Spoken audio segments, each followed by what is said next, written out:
Тимур, а вы почему тогда не говорите о татарской пропаганде со стороны правительства и информационной травле Башкортостана и башкир?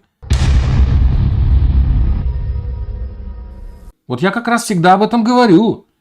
Я говорю о том, что на сегодняшний день конфликт татар и башкир, Татарстана и Башкортостана – это осознанная политика со стороны других сил. И от этого конфликта, от этой травли, от этих скандалов надо бежать как черт от ладана. Потому что это не нужно ни татарам, ни башкирам. И с той стороны, и с этой стороны злонамеренные силы целенаправленно, по договоренности друг с другом, этот самый конфликт разжигают. И я понимаю, да, понимаю, не одобряю категорически, но понимаю людей, которые деньги за это получают. Все эти ученые, что с одной, что с другой стороны. И пропагандисты. Но, блин, которые денег-то не получают. Вы-то что туда лезете? Вам-то это зачем? Вас используют.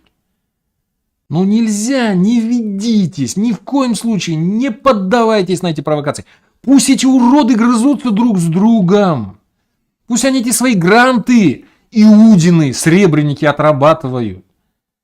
А простые люди должны плевать на их могилы, которые скоро появятся. Не потому, что их кто-то убьет, а потому, что они вымрут, как динозавры, и не будут никому нужны.